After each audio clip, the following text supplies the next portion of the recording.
Assalamualaikum warahmatullahi wabarakatuh. Salam pembelajar untuk teman-teman semua.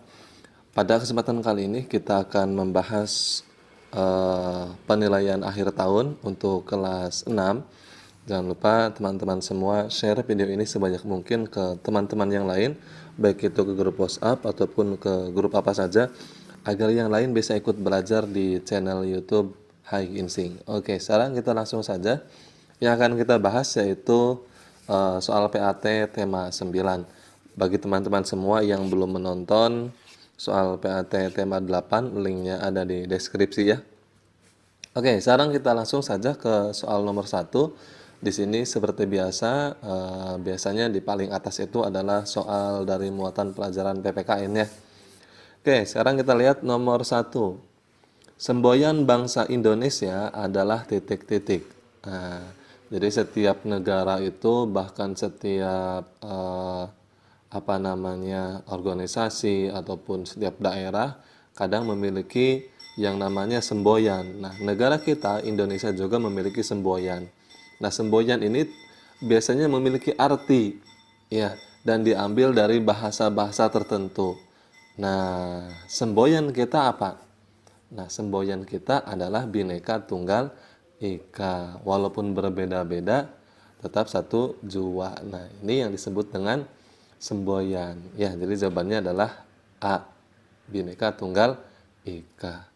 Ya, kalau burung Garuda itu adalah sebuah simbol, ya, simbol. Nah, semboyannya adalah Bhinneka Tunggal Ika. Oke. Sekarang kita lanjut ke soal berikutnya nomor 2. Salah satu contoh persatuan dan kesatuan di lingkungan masyarakat adalah dengan menjaga kebersihan lingkungan bersama. Hal tersebut merupakan pengamalan dari Pancasila sila keberapa? Nah, sudah jelas di sini kita melihat ada kata persatuan dan kesatuan. Maka karena kita melihat di sini ada clue-nya, ada kata kuncinya, persatuan dan kesatuan, itu adalah sila ketiga. Ya, sila ketiga. Persatuan Indonesia, bunyi sila ketiga. Nah, berarti ini adalah pengamalan sila ketiga. C jawabannya. Oke, sekarang kita lanjut ke soal nomor 3. Arti penting persatuan dan kesatuan bagi diri sendiri adalah titik-titik. Nah, ini pertanyaannya, pentingnya persatuan dan kesatuan untuk diri sendiri itu apa? Ya, kita lihat yang A. Mengembangkan sikap tenggang rasa dan saling menghargai dalam hidup bermasyarakat. Ini benar. Oke, kita simpan yang A. B. Menuntut untuk diprioritaskan dalam masyarakat. Ini salah ya. Jadi ketika di masyarakat tidak boleh untuk meminta kita diprioritaskan atau kita didahulukan. Itu salah. Ya, tetapi kepentingan bersama yang didahulukan, bukan kepentingan pribadi. Berarti yang B salah ya. Yang C, tidak mengikuti kegiatan gotong royong, ini juga salah, bukan persatuan dan kesatuan. Sedangkan persatuan itu harus ikut gotong royong, bersatu, bersama. Ya, berarti yang C salah.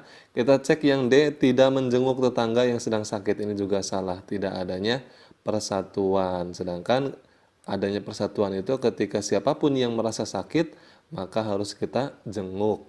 Ya, berarti jawabannya sudah jelas yang A. Ya, ini arti penting persatuan dan kesatuan itu salah satu contohnya ya di sini mengembangkan sikap tenggang rasa. Ya, saling menghargai hidup bermasyarakat ya. Oke, sekarang kita lanjut ke soal nomor 4.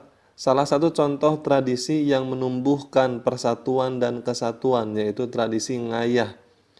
Nah, tradisi ngayah berasal dari daerah titik-titik. Nah, dari bahasanya saja kita sudah tahu ya, ini berasal dari Bali ya. Nah, ini tradisi dari Bali, itu tradisi ngayah ya. Jadi jawabannya C. Oke, sekarang kita lanjut ke soal berikutnya, nomor 5. Nah, kita sudah masuk ke muatan pelajaran bahasa Indonesia ya. Karangan yang berisi cerita rekaan. Nah, rekaan itu berarti dibuat-buat ya, atau didasari dengan angan-angan atau imajinasi atau fantasi dan bukan berdasarkan kejadian nyata. Nah, jadi karangan itu kan ada karangan fiksi, ada karangan non fiksi ya, yang dijelaskan di materi kita kelas 6 ini. Nah, di sini karangannya berisi cerita rekaan atau dibuat-buat atau berdasarkan imajinasi pengarang atau berdasarkan angan-angan di sini ya. Nah, dan tidak terjadi di dunia nyata. Ya, bukan bukan fakta, tidak terjadi di dunia nyata ini. Nah, itu adalah karangan fiksi. Nah, jadi jawabannya adalah karangan fiksi. Sedangkan kalau karangan non fiksi itu ya karangan yang berdasarkan fakta dan terjadi di dunia nyata dan biasanya bersifat ilmiah juga. Ya, jadi teman-teman harus bisa membedakan mana karangan fiksi, mana karangan non fiksi agar teman-teman bisa menjawab soal seperti ini ya. Nah, sekarang kita lihat yang nomor 6. Salah satu contoh karangan fiksi kecuali. Nah, tadi itu karangan fiksi itu kan tidak terjadi di dunia nyata, kemudian bersifat imajinasi atau bersifat karangan dari penulis semata. Sekarang kita cek yang A. Dongeng, apakah dongeng ini bersifat dibuat-buat, angan-angan atau imajinasi? Iya, ini termasuk karangan fiksi. Ya, kita checklist. Berarti bukan ini jawabannya. Ya, karena yang ditanyakan kecuali, berarti kita cari yang salah. Biografi tokoh. Nah, apakah biografi tokoh termasuk karangan fiksi? Bukan. Biografi tokoh ini adalah karangan non fiksi. Ya, karena biografi itu adalah berdasarkan fakta. Artinya biografi itu kan berdasarkan salah satu tokoh, ya, berdasarkan salah satu tokoh yang ada, yang benar-benar ada. Berarti biografi adalah non fiksi. Oke, sekarang kita simpan dulu yang B. Kita cek yang C, legenda. Nah, legenda itu kan cerita tentang sebuah kejadian tempat ya, kejadian tempat, misalkan situ Bagendit, yaitu adalah sebuah legenda ya. Kemudian tempat apa lagi? Tangkuban Perahu ya, itu termasuk legenda. Nah, itu berarti eh, bisa bisa apa ya, tidak terjadi di dunia nyata ya. Berarti kita cek yang C, ini kita checklist, ini termasuk karangan fiksi, berarti jawabannya bukan C karena yang ditanyakan kecuali ya. Cerpen, cerita pondok termasuk cerpen juga ya, hampir sama dengan dongeng. Ini adalah karangan fiksi atau dibuat-buat atau angan-angan atau imajinasi. Berarti sudah jelas jawabannya adalah biografi tokoh. Ini adalah karangan non fiksi ya. Lawannya dari karangan fiksi. Oke, sekarang kita lanjut ke soal berikutnya, nomor 7. Nah, ini sudah ada cerita ya. Cerita Roro Jonggrang. Nah, teman-teman tahu cerita Roro Jonggrang dan di filmnya itu banyak di YouTube ya. Sekarang kita baca. Pada zaman dahulu terdapat dua buah kerajaan sama besar yang saling bertetangga. Kerajaan Prambanan dan Kerajaan Pengging. Nah, ini ada dua kerajaannya ya. Satu kerajaan Prambanan, dua kerajaan Pengging. Kerajaan Prambanan dipimpin oleh Raja Boko yang memiliki putri sangat cantik bernama Roro Jonggrang. Sedangkan kerajaan Pengging dipimpin oleh Raja Pengging. Raja Pengging terkenal sangat haus kekuasaan. Suatu ketika, Raja Pengging yang terkenal sombong dan haus kekuasaan memerintahkan pada kesatria perkasa bernama Bandung Bondowoso untuk menyerang kerajaan Prambanan. Hai Bandung Bondowoso, kau pergilah ke kerajaan Prambanan, kemudian taklukkan kerajaan tersebut agar mau tunduk pada kerajaan kita, kata Raja Pengging pada Bandung Bondowoso. Baik Raja, hamba akan segera berangkat. Hamba berjanji akan menaklukkan kerajaan Prambanan. Bandung Bondowoso menerima perintah raja. Segera saja pasukan Bandung Bondowoso pergi menyerang kerajaan Prambanan. Dalam waktu singkat, mereka berhasil memasuki istana Raja Boko. Karena kurangnya persiapan pasukan kerajaan Prambanan, dalam waktu singkat, kerajaan Prambanan berhasil ditaklukkan. Raja Boko sendiri tewas dalam peperangan tersebut. Setelah kematian Raja Boko, Bandung Bondowoso kini memerintah kerajaan Prambanan sambil menunggu perintah selanjutnya.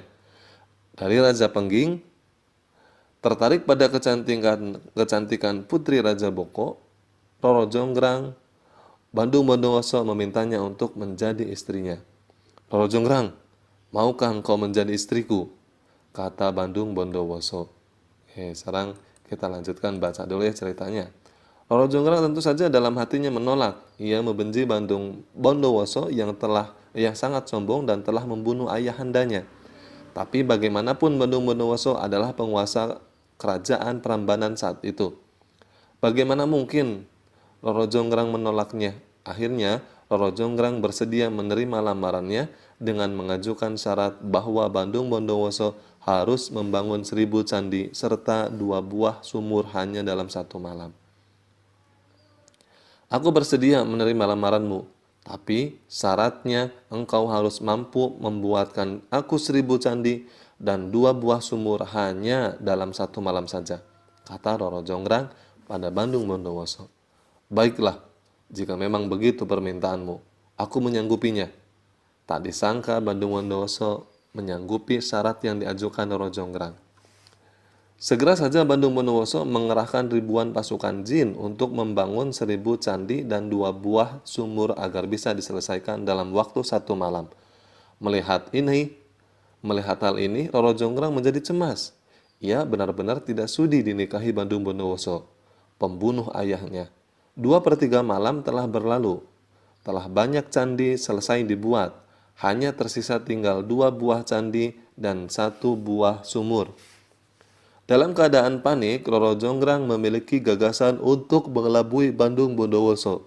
Ia segera memanggil para dayang-dayang. Ia kemudian menyuruh mereka untuk membakar jerami serta memukul lesung. Para dayang, cepatlah kemari. Bakarlah jerami, pukullah lesung, dan sebarkan wewangian agar para jin pasukan Bandung Bondowoso mengira hari telah pagi. Roro Jonggrang memberikan perintah pada para dayangnya yang setia. Baik Roro, kami akan segera melakukan perintah Roro. Para dayang pun segera melakukan apa yang diperintahkan Roro Jonggrang. Ribuan jin pasukan Bandung Bondowoso segera menghentikan pekerjaan mereka. Kemudian berhamburan pergi setelah mendengar suara lesung bertalu-talu dan melihat warna kemerahan di langit, ditambah lagi suara ayam berkokok bersahutan. Melihat keadaan tersebut, Bandung Bondowoso merasa panik. Demi cintanya pada Roro Jonggrang, ia melanjutkan pekerjaan pembangunan candi seorang diri. Pada pagi harinya hanya tersisa 1 buah patung yang belum selesai. Roro Jonggrang pun berkata pada Bandung Bondowoso bahwa syarat yang ia berikan gagal dipenuhi. Dengan demikian Bandung Bondowoso tidak berhak menikahinya. Bandung Bondowoso, engkau gagal memenuhi syarat yang aku minta untuk membangun 1000 candi dan 2 buah sumur. Engkau tak bisa menikahiku, kata Roro Jonggrang. Bandung Bondowoso merasa sangat kesal dan marah. Ia tahu Roro Jonggrang telah mengelabuinya. Bandung Bondowoso kemudian mengutuk Roro Jonggrang menjadi patung. Roro Jonggrang, kamu berlaku curang padaku. Aku kutuk kamu menjadi patung untuk melengkapi jumlah patung yang kurang dari 1000 candi permintaanmu. Bandung Bondowoso mengutuk Roro Jonggrang. Terjadi kejadian aneh. Tubuh Roro Jonggrang berubah keras menjadi sebuah patung batu. Rakyat Prambanan kemudian menyebut patung Dewi Cantik di Candi Prambanan sebagai penjelmaan Roro Jonggrang. Demikian cerita rakyat Ratu Roro Jonggrang. Nah, ini cerita Roro Jonggrang ya, yang menolak menikah dengan Bandung Bondowoso yang sebelumnya si kesatria Bandung Bondowoso ini telah membunuh ayahandanya ya, dan menaklukkan kerajaan dari Prambanan ya. Nah, oke, sekarang kita lihat soal nomor 7. Tokoh utama dalam cerita di atas adalah titik-titik. Ya sudah jelas. Dalam judul juga di sini dijelaskan tentang Ratu Roro Jonggrang ya. Berarti tokoh utamanya yang dikenalkan yang dibahas di sini dalam cerita tadi adalah Ratu Roro Jonggrang. Ya. Jadi jawabannya C. Oke, sekarang kita langsung ke soal nomor 8. Tokoh di atas yang mengutuk Roro Jonggrang menjadi patung adalah titik-titik. Nah, siapa? Iya, yang sudah membunuh ayahandanya Roro Jonggrang, Bandung Bondowoso. Ya, ini adalah tokoh yang mengutuk Roro Jonggrang menjadi patung atau batu karena cintanya sudah ditolak ya. Ditolak karena syaratnya tidak terpenuhi. Akhirnya Bandung Bondowoso kemudian mengutuk Roro Jonggrang menjadi patung. Oke, sekarang kita langsung ke soal berikutnya, nomor 9. Nah, ini kita sudah masuk ke muatan pelajaran IPA ya. Tata surya atau tata surya kita terdiri atas 8 planet yang mengelilingi matahari, salah satunya yaitu titik-titik. Nah, ini ya. Kita lihat di sini, kita lihat sini. Jadi di sini kata clue-nya ya di sini adalah planet. Ya, kita lihat ke sini. A. Asteroid, meteor, komet, bumi. Nah, dari keempat ini manakah yang termasuk planet? Karena di sini pertanyaannya tata surya kita terdiri atas 8 planet. Berarti cari jawaban yang di situ planet. Nah, teman-teman harus tahu nama-nama planet ya. Mepe, Buma, Yusa, Uniplu, Merkurius, Venus, Bumi, kemudian Mars, ya. Mepe, Buma, Jupiter, Saturnus, Uranus, Neptunus, ya itu harus hafal teman-teman semua. Nah, berarti di sini yang termasuk planet itu adalah D, bumi. Nah, bumi itu adalah planet, ya. Jadi jawabannya adalah bumi. Ya, karena di sini ada kata kuncinya, clue-nya. Jadi teman-teman semua jangan terkecoh ya, karena di sini ada kata kuncinya 8 planet. Kalau asteroid kan bukan planet, ya meteor bukan planet, komet juga bukan planet, ya. Oke, sekarang kita langsung ke soal nomor 10. Planet terbesar dalam tata surya adalah titik-titik. Nah, teman-teman pasti tahu ya ketika sudah dijelaskan oleh ibu guru atau bapak gurunya di kelas, itu yang paling besar itu dalam tata surya adalah planet Jupiter. Ya, ini planet paling besar. Jupiter jawabannya. Oke, sekarang kita langsung ke soal nomor berikutnya, nomor 11. Nah, ini ada gambar sebuah planet juga. Perhatikan gambar di bawah ini. Planet yang memiliki cincin yaitu titik-titik. Nah, ini gambarnya seperti ini. Ya, teman-teman, kalau di kelasnya ada gambar atau ya gambar planet, ya itu pasti tahu jawabannya. Karena sering dilihat sehari-hari. Nah, ini planet yang memiliki cincin itu adalah planet Saturnus. Ya, nanti dilihat lagi di kelasnya ya. Barangkali di dindingnya itu biasanya suka ada gambar planet di dindingnya. Ada matahari, ada bumi, kemudian ada Merkurius, Venus, bumi itu sampai berderet ya, biasanya ada di kelas. Itu namanya planet Saturnus. Oke, sekarang kita langsung ke soal nomor 12. Benda langit yang memancarkan cahayanya sendiri adalah titik-titik. Nah, benda langit yang memancarkan itu adalah bintang. Ya, bintang. Termasuk dalam materi IPA juga matahari itu adalah bintang, sedangkan bulan itu sebetulnya kalau dalam IPA itu bukan tidak memancarkan cahaya, ya. Walaupun kita lihat kalau malam hari bulan itu bercahaya, akan tetapi itu sebetulnya katanya dalam materi itu bulan itu bukan termasuk bintang karena tidak memancarkan cahaya, ya. Oke, sekarang kita langsung ke soal nomor berikutnya. Ini muatan pelajaran IPS ya. Nomor 13. Proses menuju masa kini atau proses menuju masyarakat modern, arti dari titik-titik. Nah, di sini sudah ada kata kuncinya. Ya, menuju modern berarti itu jawabannya adalah modernisasi. A jawabannya.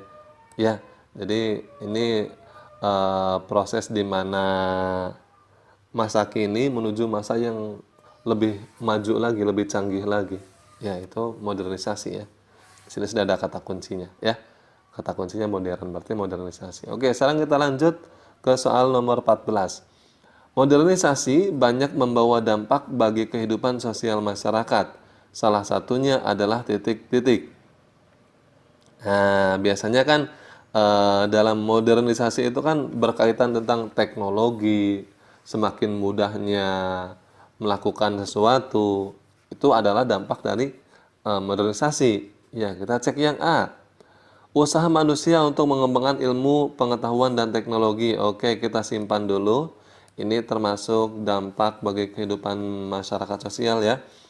Kita cek yang B. Usaha manusia untuk mendapat penghasilan sebesar-besarnya. Ini tidak termasuk ya. Karena walaupun tidak ada modernisasi ya kita bisa mendapatkan penghasilan sebesar-besarnya. Ya, ini tidak termasuk. Kita cek yang C, dengan adanya modernisasi masyarakat memanfaatkan teknologi untuk kejahatan. Bagi kehidupan sosial ya, di sini bagi kehidupan sosial berarti ini tidak termasuk juga. Kita cek yang D, modernisasi mengakibatkan masyarakat menjadi tertinggal. Ya salah. Ya, salah. Berarti jawabannya sudah jelas yang A. Jadi usaha manusia untuk mengembangkan ilmu pengetahuan dan teknologi. Ya. Oke, sekarang kita lanjut ke soal berikutnya. Nomor 15. Dampak negatif dari modernisasi adalah titik-titik. A. Mempererat tali persaudaraan. Biasanya dengan adanya modernisasi ya bukan mempererat tali persaudaraan. Biasanya jarak persaudaraan itu akan semakin renggang ya, akan semakin jauh. Ya, berarti yang A salah. B. Memudahkan komunikasi. Ya, ini dampak positifnya dengan adanya modernisasi. Ya, komunikasi akan semakin mudah. Yang jauh bisa berkomunikasi walaupun jauh jaraknya dengan telepon, dengan HP. Ya, ini dampak positif bukan dampak negatif, berarti salah. C. Kesenjangan dalam masyarakat. Ya, betul, ini termasuk ke dalam dampak negatif. D. Membuat masyarakat kaya. Nah, ini bukan dampak negatif ya. Berarti sudah jelas jawabannya adalah C. Dampak negatif dari modernisasi itu adalah kesenjangan dalam masyarakat. Oke, sekarang langsung nomor 16.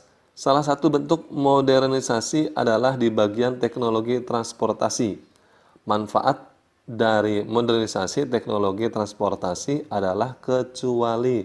Berarti yang tidak termasuk manfaat teknologi transportasi. Kita cek yang A. Pendistribusian barang semakin cepat. Ini adalah termasuk manfaat dari modernisasi teknologi transportasi ya, berarti bukan ini karena yang ditanyakan kecuali. Kita cek yang B, pengangkutan jarak dekat maupun jarak jauh. Nah, ini juga termasuk manfaat dari teknologi transportasi ya, modernisasi. Kita cek yang C, bagi masyarakat di pedesaan transportasi sangat diperlukan dalam menyalurkan hasil pertanian. Ini juga termasuk manfaat dari modernisasi. Ya, karena masyarakat di pedesaan ya butuh. Ya, dengan adanya modernisasi teknologi transportasi, mereka akan semakin mudah dalam menyalurkan hasil pertaniannya. Berarti yang C ini termasuk dari manfaatnya ya. Kita cek yang D, membuat susah masyarakat. Ya, ini salah ya. Bukan membuat susah, justru membuat semakin mudah ya. Berarti jawabannya adalah D. Ya. Oke, sekarang kita lanjut ke soal berikutnya nomor 17. Nah, kita masuk ke SBDP ya. Bunyi yang dibunyikan serempak yang dibentuk dari beberapa nada dengan jarak nada tertentu. Nah, kemarin di apa namanya? Di tema 8 ya, ini kita sudah membahas interval, kita sudah membahas not dan suara ya kemarin. Nah, ini pengertian dari akor. Ya, bunyi yang dibunyikan serempak yang dibentuk dari beberapa nada. Ini jawabannya adalah D, akor ya. Oke, sekarang kita langsung ke soal nomor 18. Pencipta lagu Ambilkan Bulan Bu. Teman-teman tahu Ambilkan Bulan Bu? Ambilkan bulan Bu, ambilkan bulan Bu. Ya, itu yang nadanya seperti itu ya. Yang selalu bersinar. Nah, tuh. Nah, itu adalah ciptaan dari A.T. Mahmud. Ya, jawabannya adalah C. Nah, teman-teman harus tahu ya lagu-lagu anak-anak. Oke, sekarang kita langsung ke soal berikutnya nomor 19. Tujuan dari diciptakannya tari kreasi adalah titik-titik. Nah, kecuali yang ditanyakannya ya. Tujuannya apa? A. Agar daerah tetap melestarikan seni tari daerahnya, seni budaya daerahnya. Ini termasuk ke dalam tujuannya, tetapi bukan ini jawabannya. Karena ini bukan kecuali ya, kita cari yang salahnya. B. Menyampaikan pesan-pesan yang lebih sesuai dengan keadaan masyarakat. Ini juga termasuk tujuan. Berarti bukan ini jawabannya, karena yang ditanyakan kecuali. C. Menghilangkan budaya daerah. Nah, ini sudah jelas jawabannya. Ya, ini bukan tujuan dari menciptakan tari kreasi. Sedangkan tujuan dari menciptakan tari kreasi ya untuk menjaga budaya daerah kita sendiri. Ya, berarti jawabannya C. Nomor 20, perhatikan gambar di samping. Nah, ini ada gambar, ini apa namanya? Yang di film-film tuh. Ya, pembuatan patung di atas menggunakan teknik titik-titik. Nah, ini kira-kira dibuat dengan cara apa nih? Ya, dibuat dengan cara merakit. Ya, dirakit ya. Ini bisa dilepas ya. Dilepas kemudian dirakit lagi. Nah, jadi jawabannya adalah dengan cara dirakit atau merakit. B. Ya. Oke, sampai sini saja untuk pembahasan soal tema 9 PAT kelas 6. Jangan lupa teman-teman semua diklik share ke grup WhatsApp sekolahnya, grup WhatsApp kelasnya, atau grup WhatsApp apa saja agar yang lain bisa ikut belajar di channel YouTube Baik Insting. Terima kasih, salam pembelajar. Mudah-mudahan teman-teman semua lulus dengan nilai yang bagus ya dan mendapatkan peringkat di atas ya. Wassalamualaikum warahmatullahi wabarakatuh.